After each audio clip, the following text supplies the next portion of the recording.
School ബസ്സിലെ ക്ലീനറുടെ സ്നേഹത്തിന്റെ കഥ. തന്റെ സ്കൂൾ ബസ്സിൽ പോകുന്ന കുട്ടികളെ സ്വന്തം മക്കളെ പോലെ പരിപാലിക്കുന്ന ഒരു ബസ് ക്ലീനർ. വിചാരിച്ചിട്ടില്ലല്ലോ ഇങ്ങനെ വൈറലാകുന്നൊന്നും. നമ്മൾ പ്രതീക്ഷിക്കാതെ ഇത് ചെയ്തതാണ്. അത് ആരോ എടുത്ത് വേടിയിട്ട് അതുകൊണ്ട് ലോകമെമ്പാണ്ട് കണ്ടു. താനൂർ സ്വദേശി അജ്മലാണ് ആ ബസ് ക്ലീനർ. അജ്മൽ ഇന്ന് സമൂഹ മാധ്യമങ്ങളിൽ വൈറലാണ്. ഹായ് സുഹൃത്തുക്കളെ, ഈ വീഡിയോ ആരും തട്ടി മാറ്റരുത്. ഇത് മാക്സിമം ഒന്ന് ഷെയർ ചെയ്ത് ലൈക്കും കൂടി ചെയ്യണം. കാരണം എന്താണെന്ന് വെച്ചാൽ ഒരു പുണ്യപ്രവൃത്തിയായിട്ട്, പുണ്യപ്രവൃത്തി എന്ന് പറഞ്ഞാൽ അപ്പുറമൊന്നും ഇല്ല. ഒരു അജ്മൽ എന്ന് പറഞ്ഞ ഒരു ചെറുപ്പക്കാരൻ മലപ്പുറം ജില്ലയിലെ താനൂരാണ്. താനൂർ സ്കൂൾ ബസ്സിലെ ഒരു ഡ്രൈവറായിരുന്നു ആ പാവപ്പെട്ട സഹോദരൻ കേട്ടോ. ആ സഹോദരൻ ചെയ്തിട്ടുള്ള ഒരു വലിയ പുണ്യപ്രവൃത്തി എൻ്റെ ശ്രദ്ധയിൽപ്പെട്ടപ്പോൾ ഞാൻ ഓടി വന്നതാണ് എൻ്റെ നാട്ടിൽ നിന്ന് കേട്ടോ. പുള്ളിക്കാരൻ ലോകത്തിൻ്റെ നെറുകയിലേക്ക് എത്തിച്ചില്ലെങ്കിൽ പിന്നെ ആരെ എത്തിക്കുക? ഏറ്റവും കൂടുതൽ വൈറലായിട്ടുണ്ട് പുള്ളിൻ്റെ ആ ഒരു വീഡിയോ. ഈ കാര്യത്തിലേക്ക് അങ്ങോട്ട് കടക്കാം. ഒരു സ്കൂൾ ബസ്സിലെ ക്ലീനറോ ഡ്രൈവറോ അങ്ങനെ എന്താണ്, ക്ലീനറാണെന്ന് തോന്നുന്നുണ്ട് പയ്യൻ കേട്ടോ. അതായത് ഇവിടെ ഒരു ഇംഗ്ലീഷ് മീഡിയം സ്കൂളിലാണ്. ഞാനിപ്പോഴും പുള്ളിനെ കണ്ടിട്ടില്ല. നിങ്ങളെല്ലാവരും കണ്ടൊരു വീഡിയോ ആണ്. അതിൻ്റെ ഭാഗം ഞാൻ കുറച്ചുകൂടെ വെക്കുന്നുണ്ട്. അപ്പോൾ ആ ഒരു വീഡിയോയിൽ ഈ മിടുക്കൻ ചെയ്യുന്നൊരു കാര്യങ്ങൾ എന്താണെന്ന് വെച്ചിട്ടുണ്ടെങ്കിലേ, ഏതോ ഒരു സ്ഥലത്ത് വണ്ടി നിർത്തിയിട്ടുണ്ട് സ്കൂൾ ബസ്. എന്നിട്ട് ഒരു കുട്ടിക്ക് എന്തോ ഛർദി, അതിനെന്തോ വയ്യായി വന്നപ്പോൾ ഛർദിക്കണം. ആ ഛർദിച്ച ശേഷം കുട്ടീൻ്റെ ഛർദി വന്ന സമയത്ത് പയ്യൻ എന്താ ചെയ്യുന്നത് വെച്ചിട്ടുണ്ടെങ്കിൽ വെള്ളം കൊണ്ട് തുടച്ചു കൊടുത്ത് അവന് ഭയങ്കരമായിട്ട് സ്നേഹം കാണിക്കുന്ന ആ ഒരു കാഴ്ച കണ്ടു. അതിലെനിക്ക് ഏറ്റവും ഇഷ്ടം എന്താ വെച്ചാൽ അവൻ്റെ ആത്മാർത്ഥത മാത്രമല്ല, വേണമെന്നുണ്ടെങ്കിൽ അവനത് സിമ്പിളായിട്ട് കാണാതിനെ, പക്ഷെ വളരെ ഗൗരവമായിട്ട് എനിക്ക് കാണുന്നത് പോലെ ഫീൽ ചെയ്തു. പ്രത്യേകിച്ച് നല്ലൊരു മഴയുള്ളൊരു സമയം കൂടിയായിരുന്നു അല്ലേ? നിങ്ങളെല്ലാവരും ആ വീഡിയോ കണ്ടിട്ടുണ്ടാവും, കണ്ടവർക്ക് അറിയാം.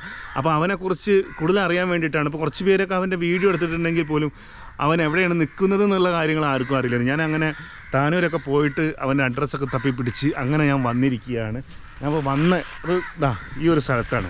അപ്പോൾ അവനെ തപ്പിപ്പിടിക്കാൻ വേണ്ടിയിട്ടാണ് ഞാൻ വന്നത്. അവനെക്കുറിച്ച് കുറേ കാര്യങ്ങൾ എനിക്ക് അറിയണമെന്ന് വലിയൊരു ആഗ്രഹമുണ്ട്. പ്രത്യേകിച്ച് നിങ്ങളൊക്കെ ആ പയ്യനെ മാതൃകയാക്കണം എന്നുള്ളതാണ് എനിക്ക് പറയാനുള്ളത്. എല്ലാവർക്കും പ്രചോദനമാകാൻ വേണ്ടിയിട്ടാണ് ആ മിടുക്കനെ കാണാൻ വേണ്ടിയിട്ട് ഞാൻ വന്നിട്ടുള്ളത്. എല്ലാവരും കണ്ട് പോരി. ഇതാ 2-3 വീടുകൾ കണ്ടില്ല നിങ്ങൾ? കണ്ടോ? ഇത് കണ്ടില്ലേ? ഇതിൽ ഏതാണെന്ന് ചോദിച്ചിട്ടുണ്ടെങ്കിൽ ഞാൻ അവിടെ പോയിട്ട് ഒരു ചേട്ടനോട് ചോദിച്ചപ്പോൾ എന്നോട് പറഞ്ഞത് ഈ തലക്കത്താണ് കേട്ടോ. ഇവിടെ ഞങ്ങളുടെ 2ാമത്തതാണ്. ആ പയ്യൻ അവിടെ ഉണ്ടോ ഇല്ലയോ എന്നുള്ളതൊന്നും നമുക്ക് അറിയില്ല. എന്തായാലും നിങ്ങളെല്ലാവരും ആ വീഡിയോ കണ്ടിട്ടുണ്ടാവും. വീഡിയോ കണ്ടവരാരും മറക്കൂല. എനിക്ക് തോന്നുന്നത് 5 ലക്ഷം ലൈക്ക് തന്നെ കിട്ടിയിട്ടുണ്ട്. മില്യൺ കണക്കിന് പറഞ്ഞിട്ടുണ്ടെങ്കിൽ ഒറ്റ അക്കൗണ്ടിൽ തന്നെ എനിക്ക് തോന്നുന്നത് 60 ലക്ഷം ആൾക്കാർ കണ്ടിട്ടുണ്ട്. ഇവിടെ ആരും ഇല്ലേ? കോളിംഗ് ബിൽ ഒന്ന് അടിച്ചു നോക്കില്ലേ? ഹലോ, ആരെങ്കിലും ഉണ്ടോ? ഹലോ, നമസ്കാരമുണ്ട്. അപ്പോൾ ഞങ്ങൾ ഇതാണ് ഞാൻ പറഞ്ഞ അജ്മൽ. അജ്മലിന്റെ പേര്. ഇപ്പൊ വന്നിട്ടുള്ള കാര്യം എന്താണെന്ന് വെച്ചിട്ടുണ്ടെങ്കിൽ മോൻ്റെ ഒരു വീഡിയോ അല്ലേ? സ്കൂൾ ബസ്സിൽ എന്താണ് ചെയ്യുന്നത്? ക്ലീനറാണ് അല്ലേ? അപ്പൊ ക്ലീനർ ഏത് സ്കൂളിലാണ്? ഇത് പുത്തൻതെരു എന്ന് പറഞ്ഞൊരു ജംഗ്ഷനിലാണല്ലോ ഈ ഒരു വണ്ടി നിർത്താനുള്ള സാഹചര്യം. ആ കുട്ടിക്ക് എന്ത് പറ്റിയതായിരുന്നു? ആ കുട്ടി അത് വൈകുന്നേരം ഛർദിച്ചതാണ്. അപ്പൊ വെള്ളമൊന്നുമില്ല. അപ്പൊ കുട്ടികളെ വന്ന് ബോട്ടിൽ വെള്ളം വാങ്ങി ഡ്രൈവറാണ് കേക്ക് കൊടുത്താളാ പറഞ്ഞു. അപ്പൊ കേക്ക് കൊടുത്തു. പക്ഷെ നല്ല മഴ ഉണ്ടായിരുന്നു. കുട്ടിക്ക് വയ്യാണ്ടായതായിരുന്നു അല്ലേ? വയറുവേനാണ്. വയറുവേനാണ്. അപ്പൊ കുട്ടിയോട് കുറെ ഛർദിച്ചോ? കുറച്ച് ഛർദിച്ചു. മേത്തെല്ലാം ആയപ്പോ ഈ ഛർദിച്ചിട്ട് കുട്ടിയുടെ ദേഹത്തൊക്കെ ആയിട്ടുണ്ട്. കാരണം അത് വീഡിയോയിൽ കാണുന്നില്ല. അല്ല, അന്ന് നല്ല മഴ ആയതുകൊണ്ട് ഡ്രൈവറെ സ്റ്റെപ്പിൽ നിർത്തിയാൽ മതി. ഞാൻ പുറത്തിറങ്ങി കുട്ടികളെ വന്ന് ബോട്ടിൽ വെള്ളം വാങ്ങി കേക്ക് കൊടുത്തു. ഓ, അങ്ങനെ ഈ കുട്ടി ബസ്സിന്റെ ഉള്ളിൽ നിന്ന് ഛർദിച്ചു. അങ്ങനെ മോൻ എന്ത് പണിയത്? മഴ ആയതുകൊണ്ടാണ് ആ സ്റ്റെപ്പിന്റെ അടുത്ത് വെച്ചിട്ട് കേക്ക് കൊടുത്തത്. കാരണം അതിനൊക്കെയാണ് നമ്മൾ അഭിനന്ദിക്കേണ്ടത്. അപ്പൊ അതുകൊണ്ട് തന്നെയാണ് ഞാൻ നേരിട്ട് കാണാൻ വന്നത്. അപ്പൊ അങ്ങനെയാണ് സംഭവിച്ചല്ലേ? അപ്പൊ അങ്ങനെ ചെയ്യാൻ എന്തുകൊണ്ട് തോന്നി? എനിക്ക് എന്റെ അനിയത്തികളമാര് കണ്ടോണ്ടാണ് ഞാൻ അങ്ങനെ ചെയ്തത്. ഇങ്ങനെയുള്ള നല്ല പ്രവർത്തികളൊക്കെ ചെയ്യാറുണ്ടോ? ഇഷ്ടമാണ് ഇങ്ങനെയുള്ള കാര്യങ്ങൾ ചെയ്യാൻ? ആ ഒരു വീഡിയോ പിന്നെ വൈറലാകാനുള്ള കാര്യം എങ്ങനെയായിരുന്നു? ഞാൻ ഒരിക്കലും ആളെ കണ്ടിട്ടേ, വീഡിയോ എടുത്ത ആളെ കണ്ടിട്ടില്ല. വീഡിയോ ആരെടുത്തത് അറിയില്ല. വീഡിയോ എടുത്ത ആളറിയില്ല. വീഡിയോ എടുത്ത് കഴിഞ്ഞതിന് ശേഷമാണ് അവര് വന്നത്. നമ്മുടെ തിരുവനന്തപുരം പേജില് അവര് വന്നിരുന്നു മിന്നാന്ന്. അവരാണിത്. അവര് അവിടെ കണ്ടപ്പോ എടുത്തിട്ടല്ലേ? അതിൽ ആ മഴയുണ്ട് പെയ്തു. മഴ പെയ്തിട്ടും ഇത് നിർത്തിയില്ല. അല്ല, ഫുള്ളായിട്ട് ക്ലീൻ ചെയ്താൽ നമ്മളെ പൂർത്തിയാക്കണം. പൈതിക്കിട്ട് നിർത്താൻ പറ്റില്ലല്ലോ. അതിന് പേര് മഴ പെയ്താലും ചെയ്യും അല്ലേ? ഇതാണ് 4-5 കിലോമീറ്റർ പോണം ആ കുട്ടീന്റെ പേരേക്ക്. മീനെടുത്തൂർ എത്തണം. അത്ര നേരം നമുക്ക് എത്താൻ പറ്റൂലല്ലോ. പാവല്ലേ. അങ്ങനൊക്കെ തോന്നിയതാണല്ലേ?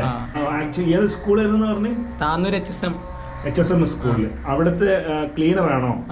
എത്ര വർഷമായിട്ട്? 2 വർഷമായിട്ട്. 2 വർഷമായിട്ട് അവിടെ ജോയിൻ ചെയ്യുന്നുണ്ട്. ഇതുപോലുള്ള അനുഭവങ്ങൾ ഉണ്ടായിട്ടുണ്ടോ? ഇതുവരെ വൈറലായത് ആദ്യമായിട്ടാണ്. പക്ഷെ ഇത് നമ്മൾ സാധാരണ ചെയ്യണാണ്. ഇങ്ങനെ ക്ലീൻ ചെയ്യുന്നുണ്ട്. പിന്നെ കുട്ടികളൊക്കെ നല്ല രീതിയിൽ അനിയന്മാര് ഏട്ടന്മാരുമാര് കണ്ടെടുക്കും, സ്നേഹമെല്ലാം കൊടുക്കും, വണ്ടിയും തമാശ കാര്യങ്ങൾ പറഞ്ഞിങ്ങനെ പെരത്തനവരെ നമ്മൾ നോക്കി കൊണ്ടെടുക്കും. പെരത്തിക്കഴിഞ്ഞപ്പോ അവര് മക്കളായില്ലേ. അപ്പൊ സ്കൂളിൽ നിന്ന് കയറ്റുമ്പോഴും വീടെത്തും വരെ, അതുപോലെ തന്നെ വീട്ടിൽ നിന്ന് നമ്മളെ കുട്ടികളെ നമ്മൾ നോക്കേണ്ടി വരും. അങ്ങനെ ചെയ്താണ് ശീലം.